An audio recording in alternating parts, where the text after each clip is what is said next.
Imagine one day a zombie virus breaks out. What would you do to stay alive? First, you need a set of survival rules. Rule 1, cardio. Zombies may chase you everywhere. The heavier you are, the more helpless you get. Do not laugh at someone just because you are slightly better. As long as you are fast enough, there is no need to worry. Rule 2, double tap. Bullets are not something you can waste like spare cash. If a zombie jumps you from behind, you are finished. When it is time to chop, then chop. When it is time to kill, then finish the job. Rule 3, be careful in the bathroom. Survival needs a sense of danger. Exposing your scent is the most dangerous thing. Inside a public toilet stall, you cannot dodge much with your pants down. Rule 4, wear your seatbelt. In special times people drive fast, but do not forget to buckle up. You drive fast and they drive fast too. One crash and you are gone. The story starts with a hamburger. One unlucky guy ate a dirty hamburger by mistake and became patient zero of the zombie virus. 2 months later, America had completely fallen. The United States of Zombies was officially born. Columbus was the only survivor in his town. He strictly followed his survival rules and survived through his shocking level of discipline. For example, Rule 3 helped him avoid a zombie ambush. Then Rule 1 helped him shake off the zombie with ease. Even if a zombie got into the car with him, it was still fine. He could use Rule 4 to fix the mistake in time, then carry out Rule 2 to remove the danger for good. Rule 7, travel light. This does not only mean luggage, it also includes social ties. Columbus had social anxiety. Whenever he met strangers, he would instinctively avoid them. In fact, avoiding people and avoiding zombies are not that different, so when the zombie virus broke out, it did not affect him that much. But on this day Columbus still inevitably ran into a stranger. He pulled out his gun and faced off with the man. The mood at the scene became extremely tense. Later Columbus was shaking so hard he was almost cramping, so he had no choice but to break the deadlock first. After getting in the car, Columbus checked the back seat according to Rule 31. He said he was heading to Columbus to look for his parents. The two of them happened to be going the same way, so they naturally started traveling together. This man is Tallahassee. He has a serious obsession with cream-filled cakes and he just happened to find a cake truck by the road. Once that craving kicked in, he almost could not control himself. But before they officially took action, Columbus warmed up according to Rule 18. Tallahassee was confused and asked what kind of show this was. What completely broke Tallahassee down was there were only snowball cakes in the truck, no cream-filled cakes at all. He never eats snowball cakes because he hates coconut flakes. After that Columbus found a bathroom to release some pressure. Because he was feeling pretty nervous, he unconsciously thought of the thing he feared the most, which was clowns. Columbus was scared of many things, so even before the virus outbreak, he rarely liked going outside. One night 2 months ago, Columbus was gaming at home like usual when suddenly someone started banging on his door like crazy. Normally he would never open the door in a situation like this, but the one knocking was the super hot girl from room 406 next door. Columbus did not even try to reason with himself. He opened the door for her right away. On the surface this little act of kindness looked like a guaranteed win. He got to hug her and chat with her too. The girl said she had been scared by a crazy person. She did not want to talk too much about the details. One kiss and then they could go to sleep. But when he woke up, the girl from 406 had already turned into a zombie, so he had no choice but to apply Rule 2. The next day Columbus and Tallahassee passed by a supermarket. Tallahassee's goal was to find cream-filled cakes, but sadly he still could not find any. After the two of them dealt with a few zombies, they ran into Wichita. Columbus basically fell for Wichita at first sight, but he did not let his feelings cloud his head and still strictly followed Rule 22, always have a way out. Wichita's younger sister had been bitten by a zombie. She did not want to drag her sister down, so she decided to end herself before turning into a zombie. But the two girls had no weapons, so they could only ask Columbus and Tallahassee to do it for them. Wait. What the fuck? Why are you guys doing this? Columbus's survival rules completely failed at this moment, because they were mainly made for zombies and not for humans. Tallahassee completely broke down and took out all his anger on a car by the road.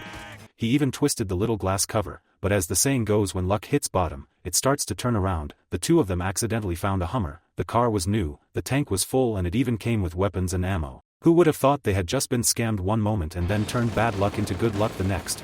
With the car and gear ready, Tallahassee decided to get revenge on Wichita and Little Rock. Columbus tried to talk him out of it, saying why bother, why not just go home and be done with it? But for Tallahassee, his only family was a little dog named Buck. After Buck died, home no longer existed for him. From then on Tallahassee began wandering around with no real goal, killing some zombies, looking for cream-filled cakes, enjoying the little things and giving himself a reason to keep living. These words also successfully moved Columbus, so he added them into his survival rules. Columbus and Tallahassee had not gone far when they spotted that familiar Cadillac. Tallahassee thought it was probably a trap, so he decided to scout ahead first and told Columbus to stay where he was and watch. Wichita and Little Rock pulled the same trick again and successfully ambushed them one more time.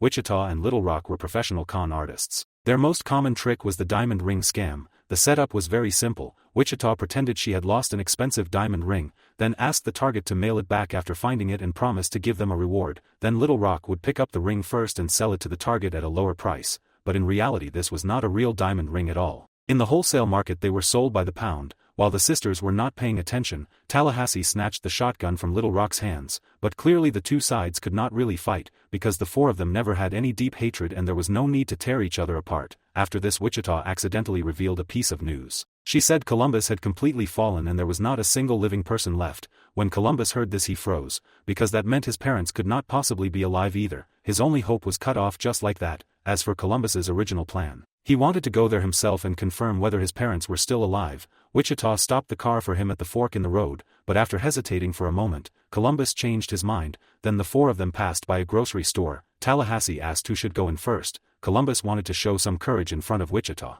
but because of Rule 17, do not be a hero, he still let Tallahassee take the lead.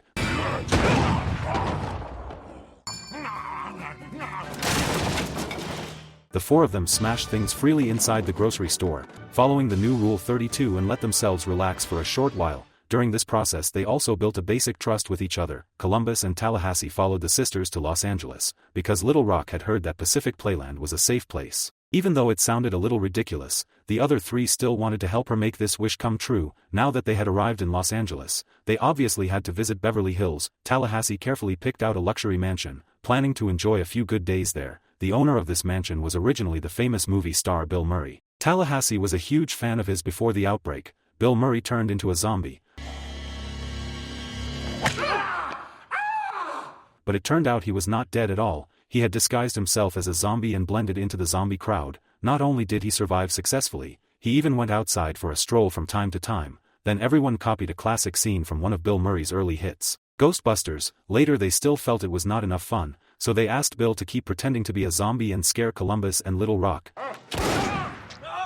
After accidentally killing Bill Murray, the four of them finally opened up to each other. Tallahassee brought up Little Buck again. The more he talked, the sadder he became, until he finally could not hold back his tears. Only then did Columbus realize Buck was not a dog at all but Tallahassee's young son. The seemingly tough Tallahassee was also running from the pain of reality. He only looked strong on the outside, but inside he had already become as fragile as a cream-filled cake. Later that night Columbus and Wichita spent some time alone together. Their feelings heated up very quickly. If Tallahassee had not interrupted them, things might have actually gone all the way. But early the next morning, Wichita and Little Rock suddenly left. They had their own set of rules, that was never trust anyone except for each other. Last night Wichita almost crossed her own line, so to stop herself from going too far, she decided to part ways with Columbus. Then the two sisters arrived at the Pacific Playland they had dreamed of for so long. They got on the Ferris wheel, rode the pirate ship and had an amazing time. Then they ran into zombies. The nearby zombies were drawn in by the lights. By now they had completely surrounded the sisters. The two of them had no other choice, so they could only run to higher ground. One starving zombie even got to experience the drop tower. On the other side, Columbus decided to bravely chase after love. Tallahassee clearly did not believe there was love between them, but he still went with Columbus. When Columbus and Tallahassee arrived at the amusement park, the two sisters were trapped in midair. Tallahassee still refused to follow the rules and decided to take the initiative to lure the zombies away. He was loaded with weapons and gear from head to toe, started wiping out zombies in every flashy way possible. In the end he hid inside a small souvenir shop, holding two guns and showing the true heroic spirit of a cowboy.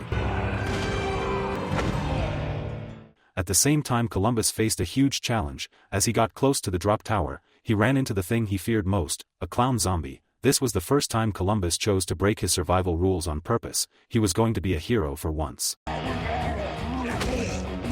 He had to face the fear deep inside his heart. The ending was happy for everyone. Columbus and Wichita sealed their feelings with a kiss. Tallahassee was about to finally eat the cream-filled cake he had dreamed of. The movie ends here. Thanks for watching. See you in the next video.